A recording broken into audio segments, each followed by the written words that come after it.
Nah, hari ini saya merenungkan mengikuti berita itu. Maka hari ini kita akan belajar. Tema kita adalah siapa yang mengkudeta siapa. Kudeta itu dari bahasa Prancis, coup d'etat. Ya. Terus di Indonesia kan jadi kudeta. Nah, kudeta itu artinya menjatuhkan pemerintahan yang sah. Nah, kalau kita mendengar kata ini, loh, kenapa pemerintahan yang sah kok bisa dijatuhkan? Nah, ini jawabannya. Bahkan berita tadi pagi yang saya dengar, semua negara di dunia mengutuk kudeta. Sebab di masa zaman yang sudah maju seperti ini, maka tindakan kudeta itu barbar. Ya, tindakan kudeta itu dikatakan seperti binatang melawan binatang yang lain. Nah, seharusnya dalam hidup manusia, dalam pemerintahan zaman modern ini tidak boleh ada kata kudeta. Ya, karena semua kita sudah bermartabat. Semua kita sudah memiliki ya sikap-sikap manusia yang nilainya jauh lebih tinggi daripada binatang, Nah, maka itu tema kita, saya pakai kata siapa mengkudeta siapa. Saudara, izinkan saya mengatakan kalimat ini. Segala sesuatu yang terjadi di hidup kita, ya saya ulangi, segala sesuatu yang terjadi di hidup kita, baik maupun buruk, benar maupun salah, gagal maupun berhasil, sakit maupun sehat, susah maupun senang, bahagia atau sedih, ya apa saja yang terjadi di hidup kita itu sangat ditentukan siapa yang menjadi pemerintah atau siapa yang memerintah kita.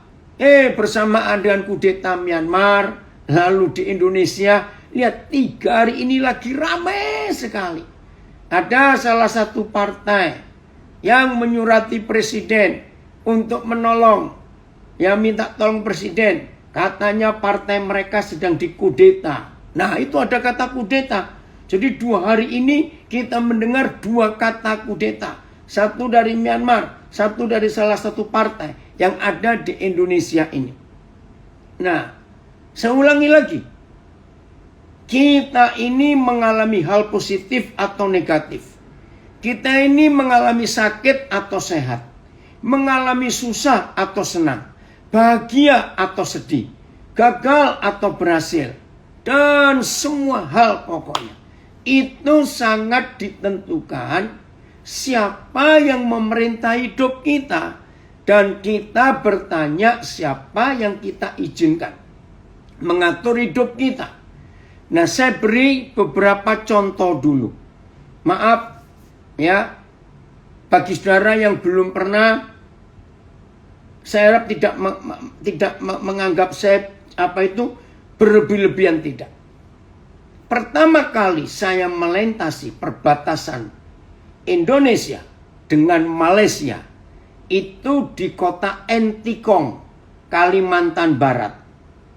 Ya, waktu itu saya ke Balai Karangan melayani satu sekolah Alkitab di Balai Karangan. Lah nggak jauh dari situ sudah Entikong, itu perbatasan dengan Malaysia. Saya kaget, itu dulu ya, sebelum Jokowi jadi presiden. Saudara bayangkan, di tanah yang sama, yaitu Pulau Kalimantan.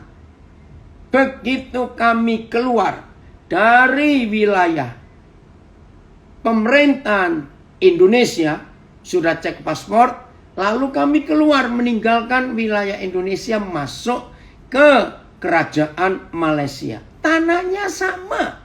Hanya dibedakan pagar yang ada gerbang besar. Saya sedih, saudara. Kenapa?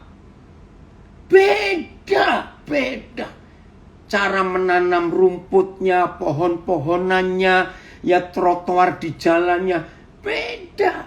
Nah, saya itu baru meninggalkan cuma berapa meter, bukan berapa puluh meter, berapa meter meninggalkan Indonesia, masuk wilayah Malaysia. Saya noleh ke belakang. Ya ampun, negara saya kok jorok betul, kok kotor betul. Terus saya lihat ke depan, bersih sekali, pohon-pohonan rapi. Itu pertama kali saya masuk ke satu negara dari Indonesia di satu perbatasan. Lalu yang kedua, saya meninggalkan Jayapura, ya, menuju kota terakhir perbatasan dengan Papua Nugini. Nah, di situ ada perbatasannya antara pemerintahan, itu satu pulau. Papua dan Papua Nugini itu satu pulau. Saya melihat hal yang sama. Maaf, orangnya sama-sama hitam, sama-sama keriting. Kenapa beda? Melihat Papua Nugini, saya noleh ke belakang, cuma jalan jarak berapa meter. Lalu saya ke beberapa negara yang ada perbatasan. Dulu Jerman Barat dengan Jerman Timur masih terpisah. Sama, satu bahasa malah. Jerman Barat dengan Jerman Timur bahasanya sama, satu, yaitu bahasa Jerman. Tapi beda suasananya, situasinya, bangunan-bangunannya beda. Nah, saya harap saudara punya gambaran. Mengapa bisa beda di tanah yang sama, cuma dibatasi pagar kawat berduri atau dinding, terserah. Negara itu mau pakai batas apa. Kenapa beda? Nah, di situ saya belajar. Ternyata siapa yang kita beri hak untuk memimpin, mengatur, menguasai, memerintah hidup kita, itu yang menentukan. Maaf, tapi yang kita mau bahas, kok bisa ada orang punya ide selicik itu? Jawabannya sama. Siapa yang menguasai hidupnya? Siapa yang menguasai menjadi Tuhan, menjadi pemimpin di hidupnya? Itu sangat menentukan. Salah satu yang dibuat oleh pemerintah baru kita, memperbaiki semua perbatasan Indonesia dengan wilayah negara lain. Jadi waktu sudah pemerintahan Jokowi, saya sempat ke Entekong lagi. Saya kaget. Wah, bagus. Ya, dari Jayapura ke Papua Nugini. Wih, bagus, keren. Aduh, pokoknya menyenangkan. Nah, itu tergantung siapa yang memerintah hidup kita. Oke, saya baca dulu satu ayat ini. Kisah Rasul pasal 2 ayat 36. Jadi, seluruh kaum Israel harus tahu dengan pasti. Ditegaskan. Dengan pasti. Bahwa Tuhan telah membuat Yesus. Perhatikan. Bapa di surga telah membuat Yesus yang kamu salibkan. Yang kamu bunuh. Yang kamu khianati. Menjadi Tuhan dan Kristus. Ayat. Oleh karena itu biarlah semua rumah Israel tahu dengan pasti bahwa Tuhan telah menjadikan Yesus itu Tuhan dan Kristus. Itulah Yesus yang telah kamu salibkan. Sebab itu hendaklah diketahui segala isi rumah Israel dengan yakin bahwa Tuhan sudah menjadikan Yesus itu Tuhan dan Kristus. Yaitu Yesus itulah yang kamu ini salibkan itu.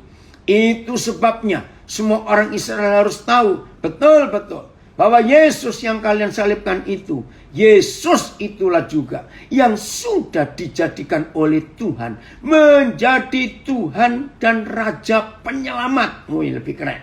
Oleh sebab itu, biarlah seluruh keluarga Israel mengetahui dengan pasti bahwa Tuhan telah menjadikan Dia baik selaku Tuhan maupun Mesias. Inilah Yesus yang telah kamu salibkan.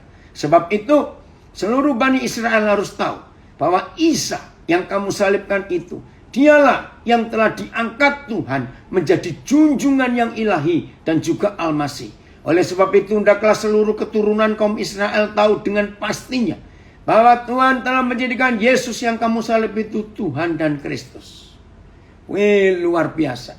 Tolong, bagi yang belum pernah tahu apa itu arti kata Tuhan. Saya ulangi, apa itu arti kata Tuhan? Tolong catat kalau sempat. Ya, ada 2 kalimat. Mungkin di Zoom bisa dicatat juga. Tuhan itu ada di dalam 2 kalimat.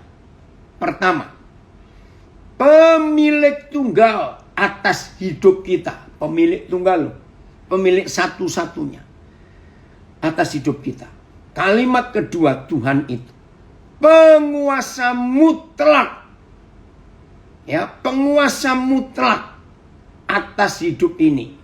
Jadi Tuhan itu artinya pemilik tunggal kita satu-satunya.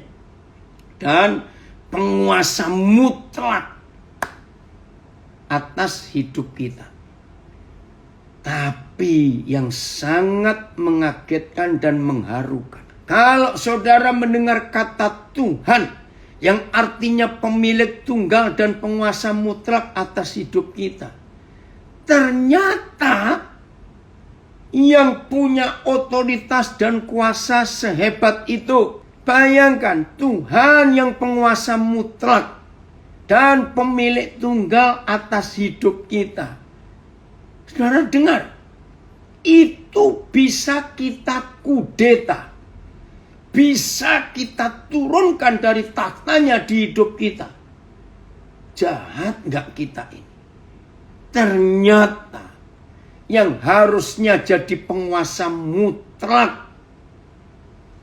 Ngeri memang, saudara, ngeri. Ternyata yang bisa jadi penguasa mutlak bisa kita turunkan, bisa kita jatuhkan otoritas pemerintahnya.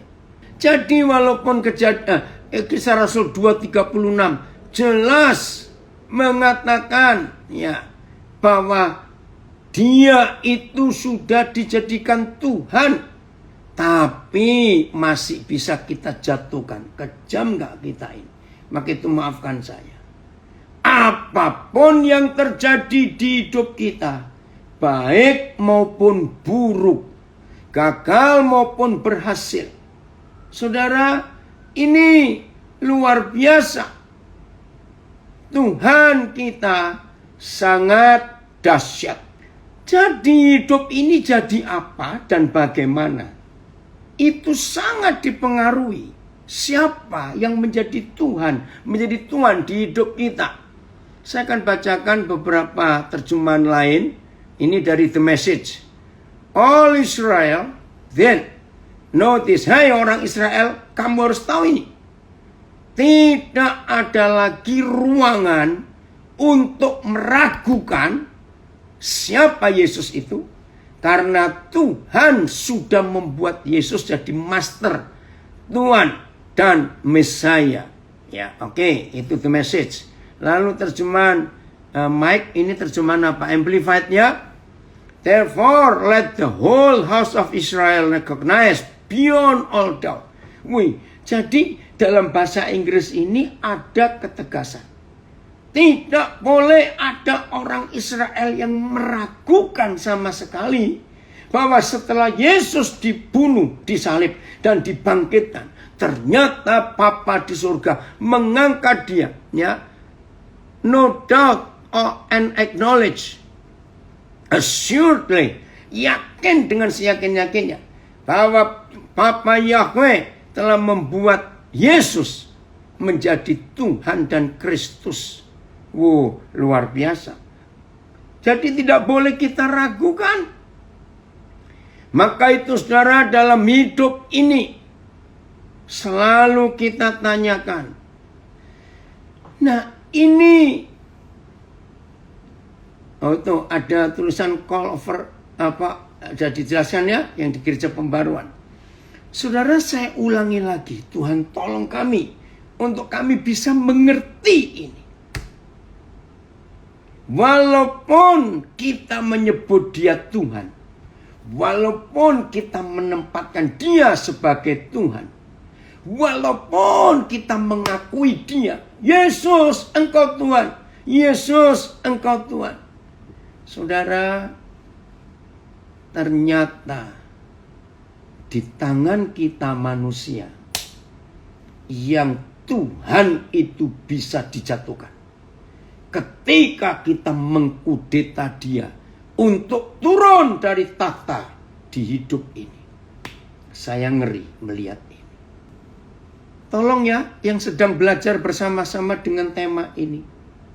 Kalau saudara bertemu dengan rekan-rekan, dengan teman, dengan keluarga, dengan saudara yang hidupnya penuh dengan keluhan, hidupnya penuh dengan omelan, hidupnya penuh dengan keluh kesah, langsung nasehatkan hari ini.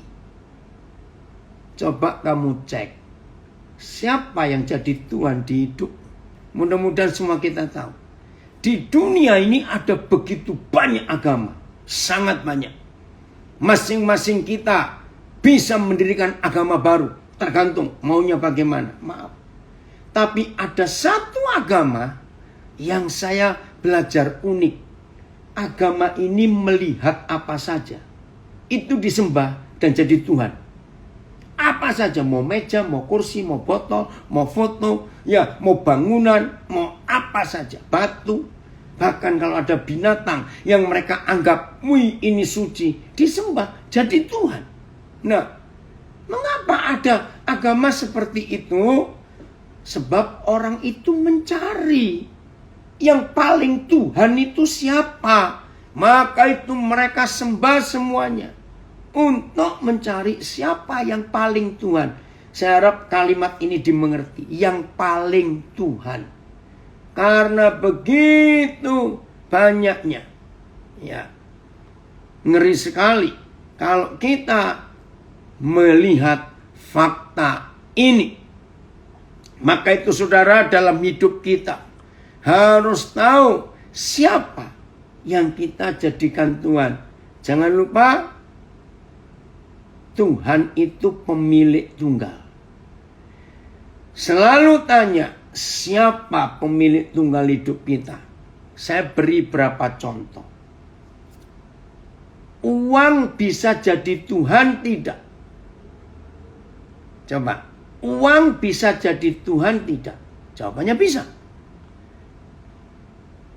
Percabulan, ya percabulan. Mikirnya seks melulu. Itu bisa jadi Tuhan. Maaf. Perjinan bisa jadi Tuhan. Pelacuran bisa jadi Tuhan. Narkoba bisa jadi Tuhan. Bisnis, usaha bisa jadi Tuhan. Mobil bisa jadi Tuhan, jadi berhala.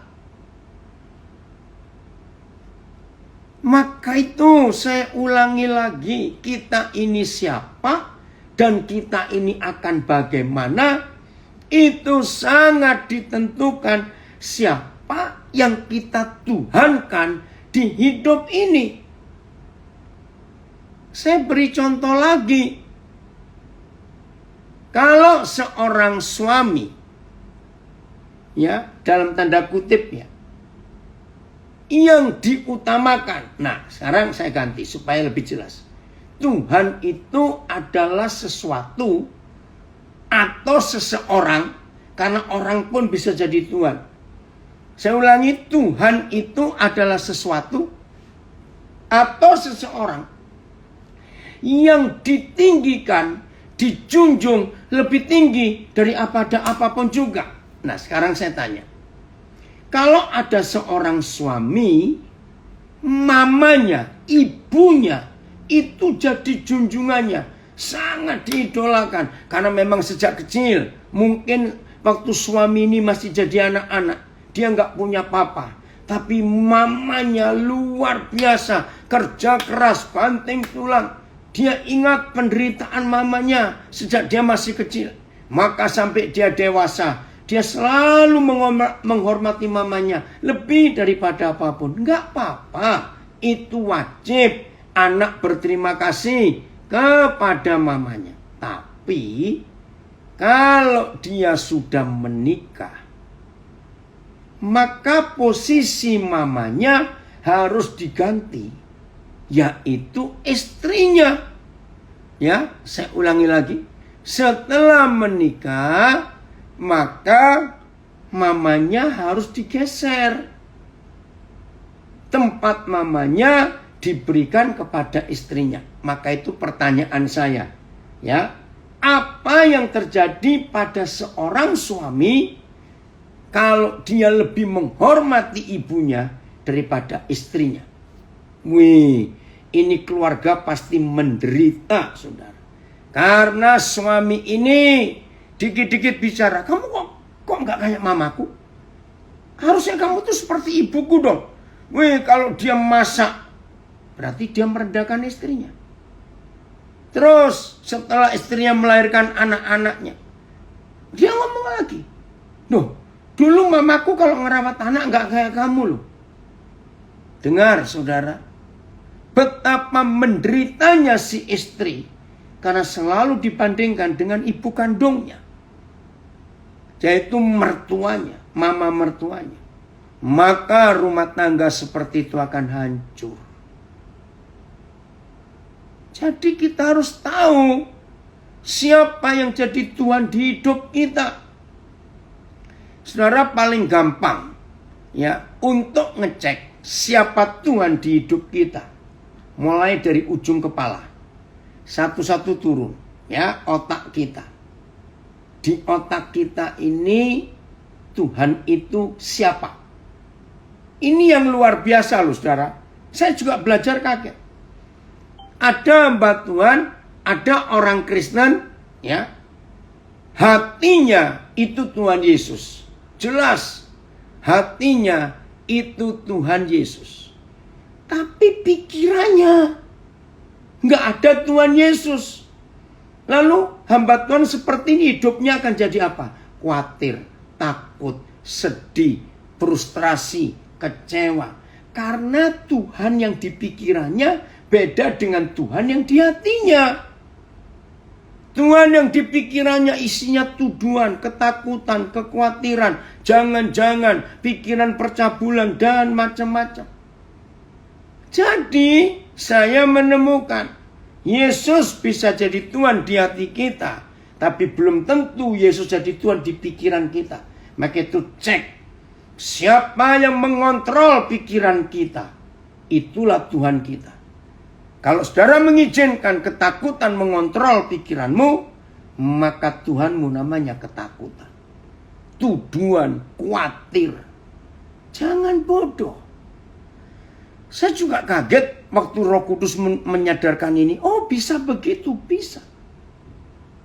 Turun dari pikiran ke mata. Siapa yang mengatur apa saja yang harus kita lihat? Itu Tuhan kita. Maaf. Pernah dengar kata mata keranjang? Maaf ini. Nah, mata keranjang itu nggak harus cowok lihat cewek, cewek lihat cowok. Tidak. Mata keranjang itu nggak punya fokus satu. Jadi fokusnya banyak. Nggak harus tentang seks. Tidak harus. Puji Tuhan, di Facebook ada yang ngaku, oh saya tobat pak, itu saya. Ayo hari ini semua kita bertobat. Nah, mata keranjang lagi sekali tidak harus dengan masalah seks. Ada orang mata keranjangnya sepatu. Kalau lihat ada sepatu, rasanya pengen beli. Padahal sepatunya sudah 300 pasang di rumah. Kaki cuma 2, bukan kelabang kaki 1000. Mau beli sepatu berapa banyak? Nah, maka itu siapa yang jadi Tuhan di mata kita? Yang masih mata keranjang. Jadi ingat, mata keranjang gak harus soal seks, macam-macam. Gak tahan kalau lihat sesuatu. Ada orang yang hobinya jam tangan. Sampai punya koleksi ratusan jam tangan. Saya sampai kaget, tanganmu cuma 2. Iya betul, nggak fokus mata keranjang itu. Tanganmu cuma 2, jam tanganmu ratusan. Ayo, siapa mau pakai jam tangan kiri kanan sekaligus? Ayo, siapa mau pakai jam tangan kiri kanan sekaligus? Nanti orang ngomong apa? Gila itu orang. Ya, nah maka itu saudara, mata ini loh. Siapa jadi Tuhan di hidup kita? Turun ke mulut. Sama. Orang tukang gosip. Tahu gosip ya? Mulut ember itu loh istilah zaman sekarang. Itu karena Tuhannya ya gosip di mulutnya. Senang cari apa saja. Betul, ini anak saya dari Taipei. Betul. Keinginan mata itu bahaya. Belajar untuk berkata cukup. Ya, siapa yang menguasai mulut kita? Kenapa pemazmur berkata, Tuhan berilah penunggu pada mulutku, supaya aku berkata benar. Wih, luar biasa. Yang berikutnya, siapa Tuhan di telinga kita? Wih, sejak corona ini, COVID-19, saudara. Banyak orang sehat langsung sakit bukan karena virus corona. Karena kupingnya terlalu tipis dengar hoaks-hoaksnya corona. Nah, siapa yang jadi Tuhan di telinga kita? Jangan semua berita. Aduh, ini ada yang tanya, bolehkah bercerita ke mertua tentang kelemahan suami? Tidak boleh. Ya, bagaimanapun sesalah-salahnya istri dan sesalah-salahnya suami, yang namanya orang tua pasti akan lebih bela anaknya. Itu wajar. Nah, jadi menantu perempuan jangan menceritakan tentang keadaan suami kepada mertuamu. Namanya mama, sesalah-salahnya anak dan sesalah-salahnya menantu, pasti ada unsur untuk lebih membela anaknya. Dan itu wajar. Kita nggak bisa salahkan itu. Maka itu kalau sudah menikah, orang tua itu orang luar. Yang disebut keluarga cuma suami istri dan anak-anak. Ya, catat itu. Jadi nggak boleh. Ini ada yang tanya di Facebook. Ceritakan kepada gembalanya, kepada mentornya, kepada pembimbingnya. Jadi tolong cek. Siapa yang jadi Tuhan di telinga kita? Hobi kita dengar apa? Tukang gosip. Aduh, tukang gosip selalu ingin cari berita gosip. Nah, tuannya gosip. Oh, ada yang tanya, boleh kalau ibu mertua duluan ceritain kelemahan anaknya. Nah, menantu, sekalipun mertuamu cerita tentang anaknya sendiri yang jadi istri atau suamimu, tetap nggak boleh nanggapi. Ya, ngomong, maaf ya ma, coba mama cari orang yang mama percayai untuk mengingatkan anakmu itu. Jangan ke saya, pasti tidak netral. Nah, maka itu harus cari orang ketiga. Oke ya, lanjut. Ini hukum yang luar biasa, saudara, yang Tuhan percayakan buat kita semuanya. Turun ke dalam hati kita. Pikiran sudah, mata sudah, telinga sudah, mulut sudah. Sekarang ke hati. Siapa yang ada di hati kita? Ingat firman ini. Sebab di mana ada hartamu, di situ ada hatimu. Nah, menurut kata Tuhan Yesus ini, satu-satunya kekuatan yang bisa mengkudeta ketuhanan Yesus di hidup kita. Tolong perhatikan. Satu-satunya kuasa yang bisa mengkudeta Yesus di hati kita. Nomor satu itu uang, saudara. Uang. Ngeri sekali. Itu kekuatan yang ngeri. Maka itu Tuhan Yesus berkata, sebab di mana ada hartamu, di situ ada hatimu. Jadi kalau saudara menuhankan uang, maka Tuhanmu adalah uang. Siapa dalam hatimu? Itu yang kita harus ketahui. Ada komen di Facebook. Kisah Rasul 2:36 baru saya tahu pencerahannya. Bahwa Tuhan itu banyak sekali. Uang, percabulan dan lain-lain. Tapi pagi ini firman-Nya mengoreksi hati kita. Siapa yang jadi pemilik tunggal, penguasa mutlak atas hidup kita. Jangan Tuhan kita turunkan kedaulatannya. Haleluya. Betul sekali. Tetap jadikan Yesus yang adalah segala-galanya dalam hidup ini. Bukan yang lain-lain lagi. Dan terus kita periksa seluruh hidup kita. Siapa Tuhan di hidup kita ini? Karena itu akan terjadi hal yang mutlak atas hidup ini. Saudara, inilah Tuhan kita yang luar biasa. Oh, terima kasih. Berbahagialah setiap kita. Kalau saudara tetap mengizinkan Yesus itu Tuhan atas hidup ini. Jadi kita harus tahu siapa yang kita tuhankan di hidup ini. Dan itu harus kita cek, kita harus periksa setiap hari di hidup kita. Setiap hari. Bahkan setiap saat. Karena tiba-tiba saja kita bisa dikudeta.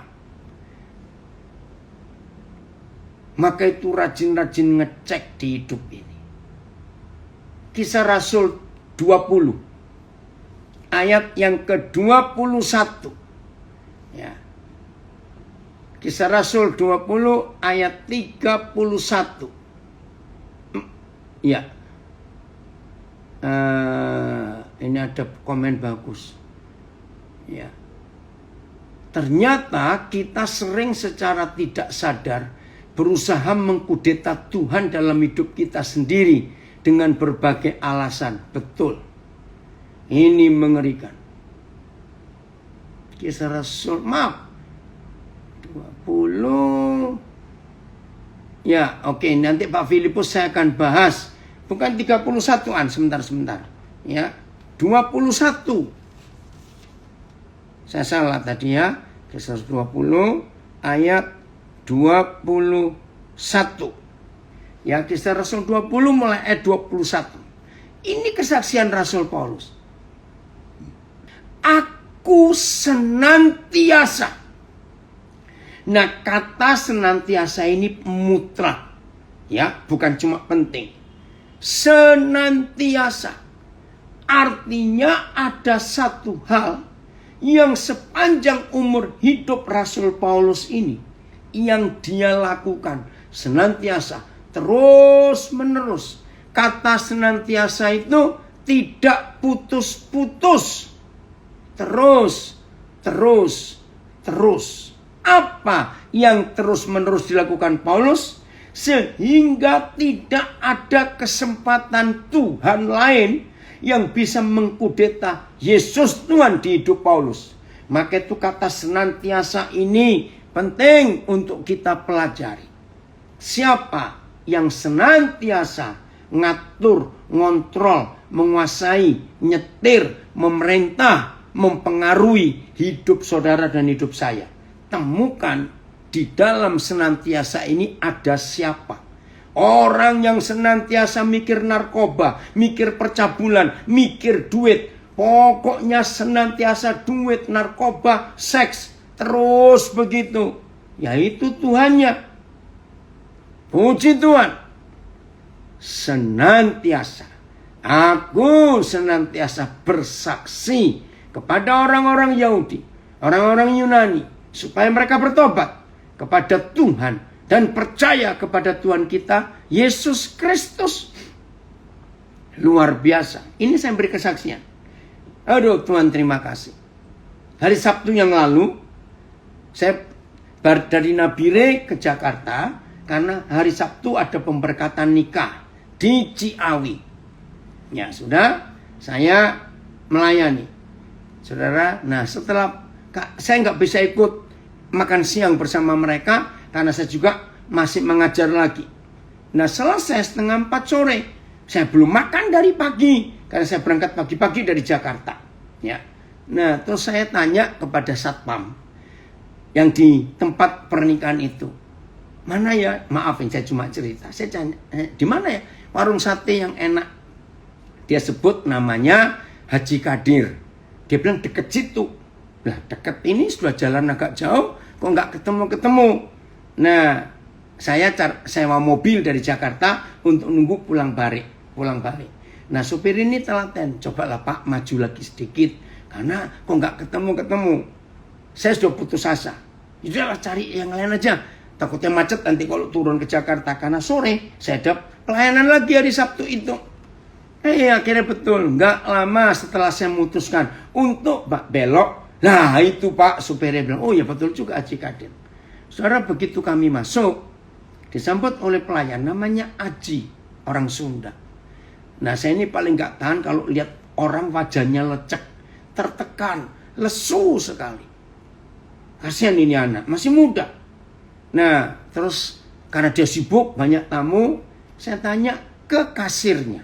Kasirnya kaget. Saya tanya gini, Pak, saya cuma tanya. Pelayan yang itu loh, dia tuh anak yatim ya. Saudara, ini kasir ngeliatin saya sambil melotot, bengong. Langsung kata pertama, Bapak kok tahu? Apa Bapak sudah ketemu dia? Enggak. Saya aja baru tahu di sini ada warung sate namanya Haji Kadir. Saudara, anak itu yatim piatu. Nah, sejak Sabtu malam, Minggu, Senin, Selasa, tadi malam jam 1:30. Ini kontak terus. Akhirnya dia menangis 1:30 ini. Kenapa? Saya bilang kan dari awal, dia manggil saya Papa akhirnya. Kan dari awal Papa sudah bilang, hidupmu harus berubah. Nasibmu nggak bisa begini terus. Saudara, ternyata dia itu punya cita-cita jadi akuntan, accounting. Dia lulus SMA tahun 2019. Tapi orang tuanya nggak mampu. Hari ini, dia mendaftar di salah satu kampus di daerah Bogor untuk kuliah akuntansi. Wih, saudara, dia bilang saya belum pernah sebahagia ini hidup saya, Pak. Dia tahu saya pendeta. Tapi saya yakinkan di Haji, Papa nggak akan mempengaruhi kamu untuk pindah agama, tidak. Betul, Ricky, hari itu luar biasa. Ada satu jiwa yang diselamatkan. Maka itu senantiasa bersaksi. Ya. Termasuk mungkin hobi salah satu berhala, Amang. Betul, hobi itu jadi berhala. Ya. Saya baca terjemahan The Message. Urging Jews and Greeks alike to a radical life change before God and equally radical trust in our Master Jesus. Gini terjemahnya. Mendesak melakukan sesuatu untuk meyakinkan orang-orang Yahudi dan orang-orang Yunani hidup radikal, perubahan hidup yang radikal di hadapan Tuhan dan menjadi sama radikalnya untuk mempercayai Master kita, Tuhan kita Yesus. Terima kasih Ricky untuk itu. Ya, ini ada yang beri kesaksian saya. Belum lama terjadi tentang masalah adik saya dengan istrinya. Kelakuan adik saya parah sekali. Tapi ada untungnya. Karena istrinya info ke saya dulu. Karena kalau langsung ke ortu takut, terimanya lain. Dan saya pun punya takut. Oke, baik. Ini kesaksian yang hebatnya. Akhirnya saya yang klarifikasi masalah itu. Sampai imbasnya besar sekali. Namun saya percaya ortu saya bisa terima. Kalau saya bicara, puji Tuhan, masalah selesai. Nah, dengan nikmat Tuhan. Jadi saudara, apa yang senantiasa kita lakukan dalam hidup ini? Yang rutin, yang terus menerus. Saya ulangi 21. Aku senantiasa bersaksi kepada orang-orang Yahudi dan orang-orang Yunani. Supaya mereka bertobat kepada Tuhan dan percaya kepada Tuhan kita Yesus Kristus senantiasa. Ayat 22. Tetapi sekarang tidak ada cara lain Kisah Rasul 20 ayat 22 inilah satu-satunya cara yang paling hebat. Saya ulangi, satu-satunya cara yang paling hebat. Siapa yang kita jadikan Tuhan di hidup ini? Yaitu, kalau saudara dan saya hari ini hidup seperti Paulus hidup. Ayat 22, maafkan saya. Kalau semua kita menjadikan Yesus itu Tuhan, pemilik tunggal, penguasa mutlak atas hidup kita, ampuni saya, jangan ada yang tersinggung. Kalau saudara dan saya hari ini memutuskan Tuhan cuma satu buat hidup ini, yaitu Yesus Kristus, tidak yang lain. Kalau ini keputusan kita, catat dan yakinkan, penjara akan berubah jadi mall. Penjara akan jadi tempat permainan anak-anak. Penjara akan kosong, berubah fungsi. Karena gak ada orang lagi berbuat jahat. Karena siapa Tuhan di hidup kita? Oh, ini dahsyat sekali. Betul. Ada yang komen, berarti benar Matius 6:24 bahwa tidak dapat kita mengabdi pada dua tuan. Betul, itu Matius 6:24. Weh, Roni, kau dan senang ikut. Ini saudara dari Ternate. Maka itu mungkin HP juga. Ya, ini ada yang komen di Facebook. Mungkin HP juga bisa jadi Tuhan. Betul. Maka itu kehilangan anak gak pusing. Tapi kehilangan HP bisa mencak-mencak itu. Maaf.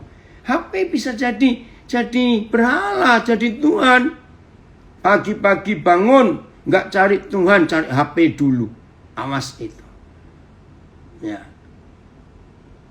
Oke ya. Jadi saudara, ayo kita hari ini. Ya, pelayanan. Oh, Ceki sudah sehat ya istrimu, anakmu. Kemana sakit? Pelayanan juga bisa jadi berhala loh. Kalau kita nggak ngurus keluarga dan ngurus yang lain. Betul. Nah, ini dia. Tetapi sebagai tawanan roh. Tawanan roh. Coba pakai 5 terjemahan yang ayat 22 ini saja. The message, but there is another urgency before me. Now, kepotong Ricky, Papa nggak bisa baca ya. Dan sekarang saya baca terjemahan AYT. Lihatlah. Dengan diikat oleh roh. Oh, diikat ya. Diikat oleh roh. Terus sekarang ketahuilah. Aku ini terikat di dalam roh. Sekarang untuk mentaati perintah roh Tuhan. Dan sekarang lihatlah. Karena dibelenggu oleh roh. Sekarang aku akan pergi ke Yerusalem. Karena aku harus mengikuti kehendak roh Tuhan. Sekarang aku pergi ke Yerusalem mentaati perintah roh Kudus. Saudara, jadi siapa yang menawan hidup kita? Oke, ada yang tanya lagi. Jadi apa saja yang ada di dunia ini lebih penting dari Tuhan adalah berhala. Betul. Ya, jadi hati-hati dalam hidup kita. Nah, saya memakai yang terjemahan baru. Tawanan roh. Sama. Bisa nggak orang ditawan kekhawatiran? Maaf, sebelum saya uraikan. Tolong saudara beri masing-masing nemukan. Apa kata lain tawanan? Ya, apa kata lain tawanan? Oh, ini terjemahan message. I feel compelled. Oh, aku merasa didorong, dipaksa, ikut apa maunya roh. Ya, tawanan macam-macam, dibelenggu, ya, diperbudak, boleh pakai kata itu. Diperbudak, dituntun, dikendalikan, diatur, terikat, betul, disetir. Wih, luar biasa.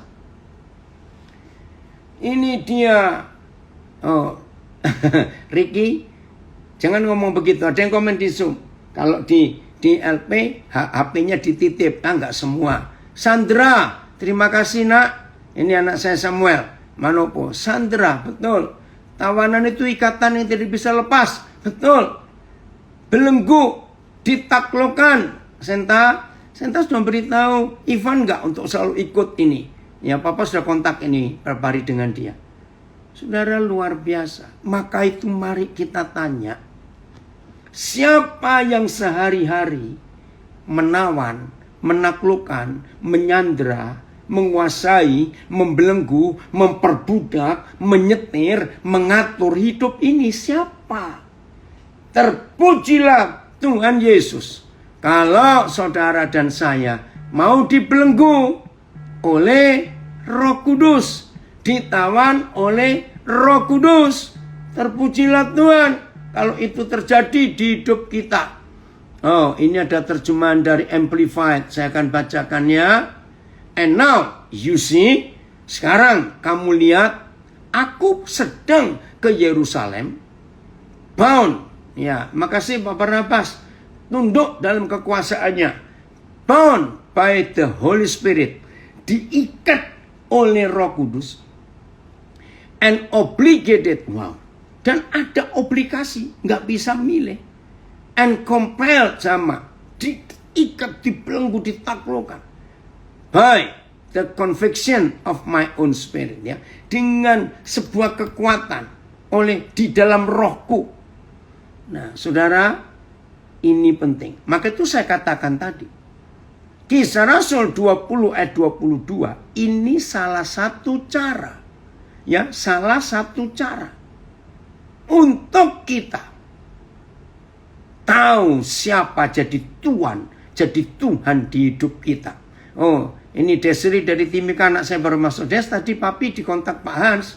Dari Tembagapura ingin tanya Zoom-nya. Nah, papi nggak bisa ngasih karena HP-nya dipakai semua. Ya, saudara, ini Zoom-nya SK, Desri. Bisa dikasih tahu Sungai Kehidupan.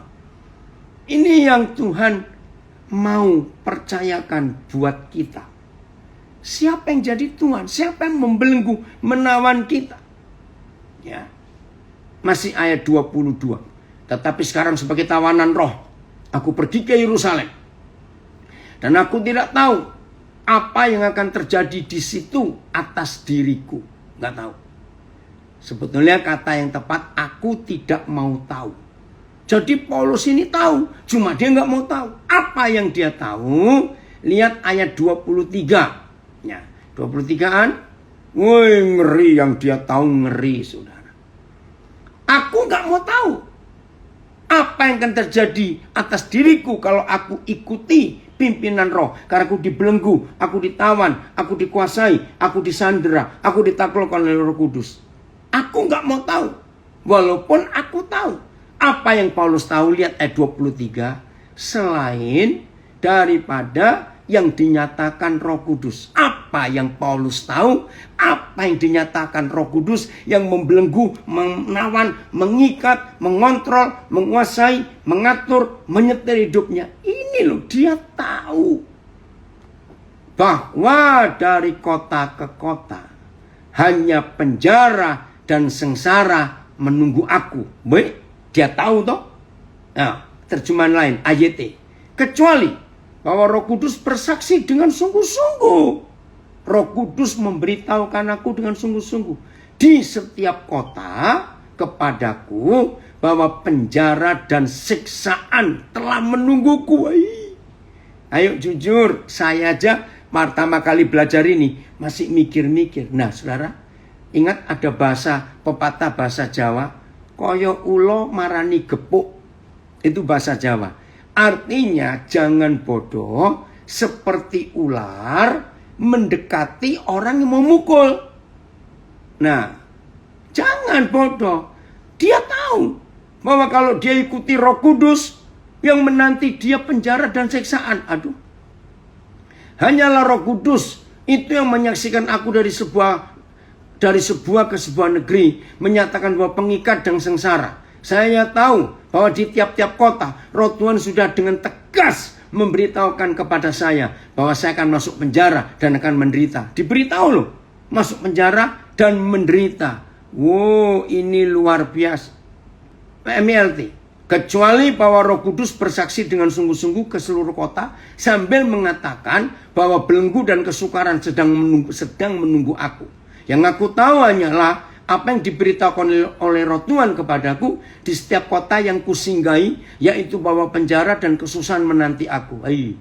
Yang ku ketahui hanyalah ini, dari kota ke kota Roh Kudus telah memberikan kesaksian kepadaku. Apa kesaksiannya? Yang ku ketahui hanyalah ini, dari kota ke kota Roh Kudus telah memberikan kesaksian kepadaku dan berkata bahwa penjara dan penderitaan ada lagi menantikan aku. Saya tanya, kalau orang tahu bahwa kalau kita berangkat menuju kota B, yang menunggu kita itu cuma penjara dan sengsara, wajar nggak namanya manusia? Ya nggak usah ke situ saja toh, ngapain? Tapi tidak dengan Paulus. Maka itu saya katakan, aku nggak mau tahu.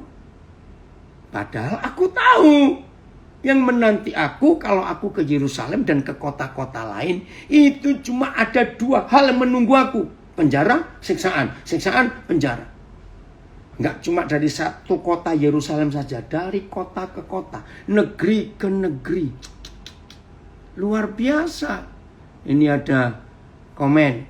Rasul Paulus sudah dinubuatkan akan mengalami banyak penderitaan ketika memberitakan salib Kristus. Dan Paulus memilih untuk tidak mau tahu. Betul. Walaupun dia tahu.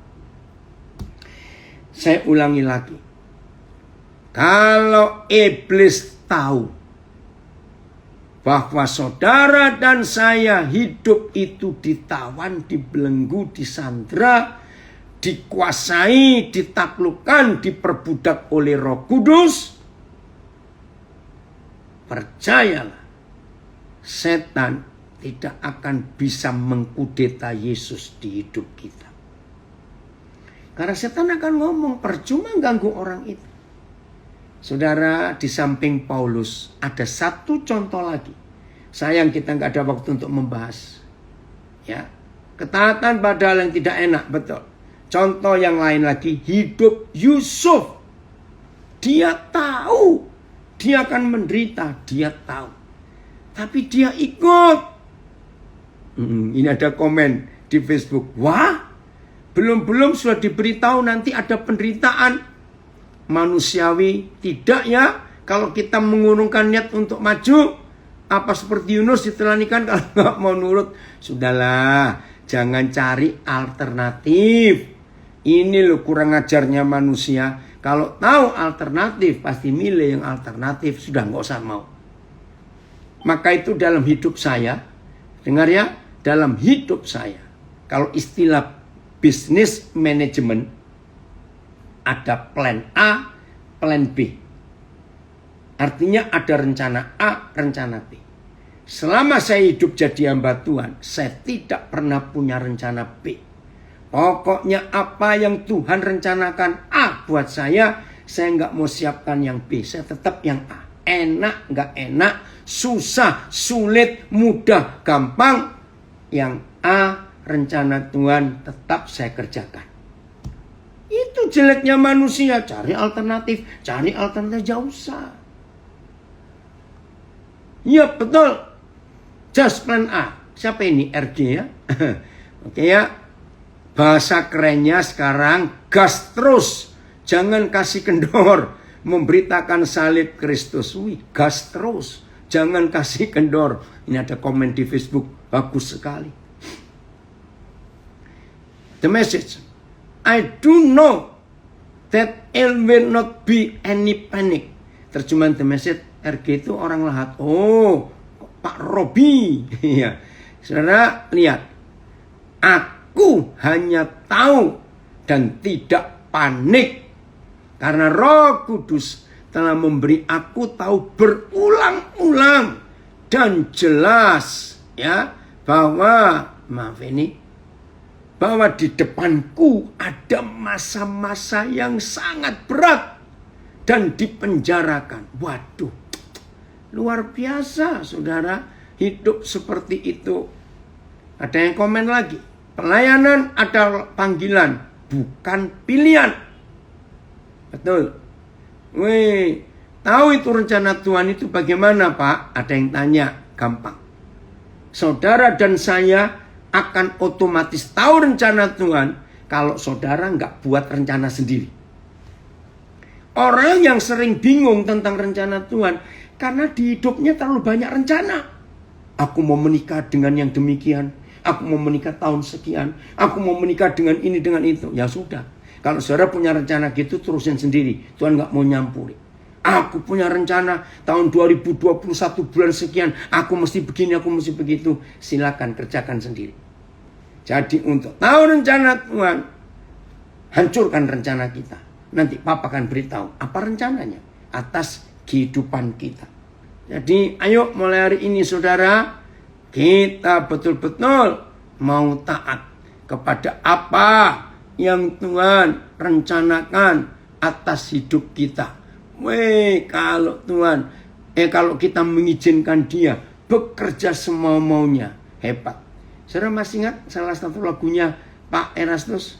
Suka-sukamu Tuhan, suka-sukamu Tuhan. Lagu itu bagus, dinyanyikan enak, tapi dilakoni ora enak. Ngerti nggak? Dituruti lagu suka-sukamu Tuhan, itu tidak enak. Itu dia.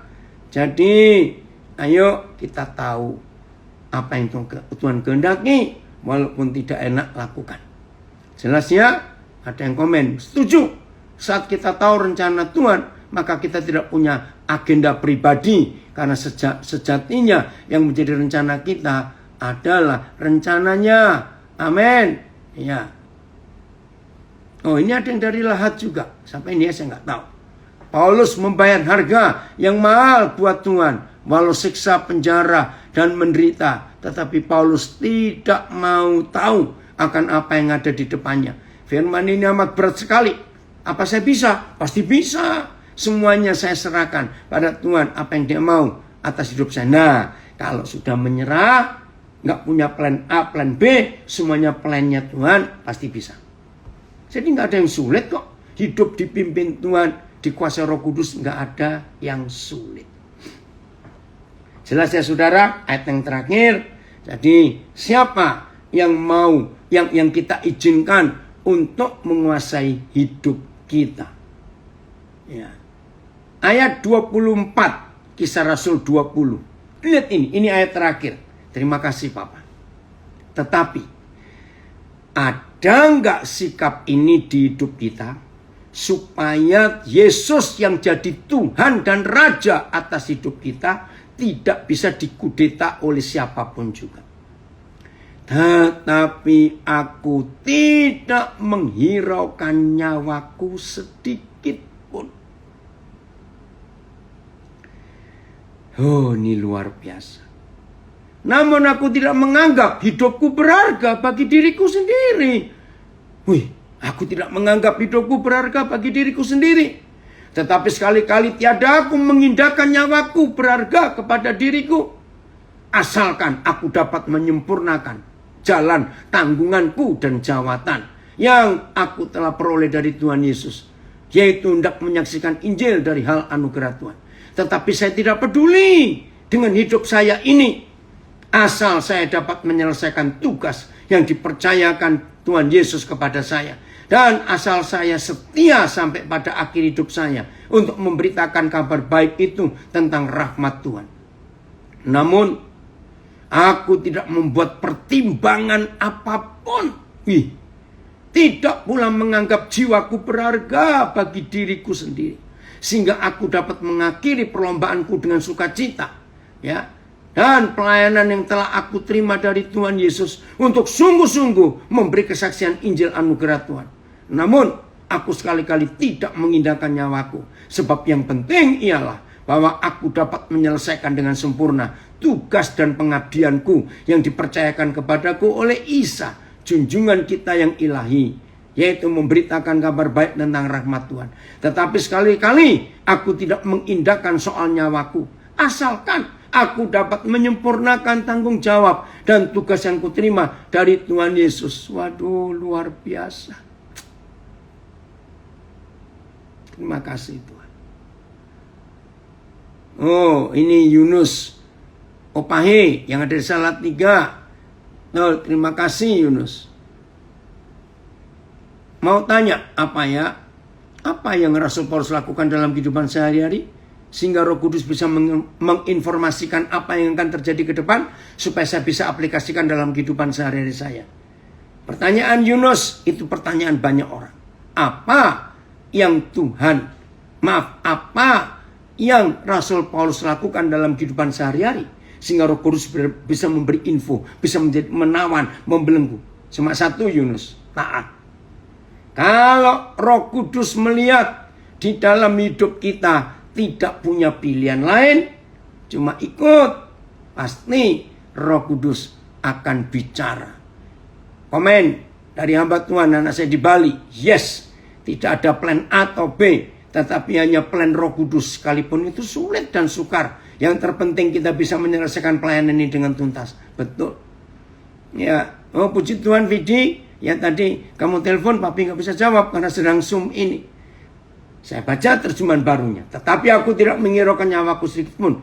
Asal saja aku dapat mencapai garis akhir dan menyelesaikan pelayanan yang ditugaskan oleh Tuhan Yesus kepadaku untuk memberi kesaksian tentang Injil kasih karunia Tuhan. Ya udah. Kalau saudara dan saya hari ini mengambil keputusan seperti Paulus bahwa kita mau menyelesaikan tugas panggilan kita mencapai garis akhir, ya sudah. Ini ada memberi tambahan Kolose 1:24. Sekarang aku bersuka cita bahwa aku boleh menderita karena kamu dan menggenapkan dalam dagingku apa yang kurang pada penderitaan Kristus untuk tubuhnya, yaitu jemaat. Kolose 1:24. Puji Tuhan. Ini yang kita pelajari hari ini. Maka itu kita cek siapa mengkudeta siapa di hidup kita. Kalau saudara dan saya bisa mengkudeta si setan, bisa mengkudeta uang, bisa mengkudeta percabulan, bisa mengkudeta kekhawatiran, bisa mengkudeta kebencian, bisa mengkudeta sakit hati, dan semua hal selain Tuhan Yesus yang sedang memerintah di hidup kita, saudara jadi orang berbahagia. Kudeta setan di hati kita. Kembalikan takhta hidup ini kepada Yesus Kristus Tuhan. Hidup pasti luar biasa. Tuhan Yesus memberkati kita semuanya. Haleluya.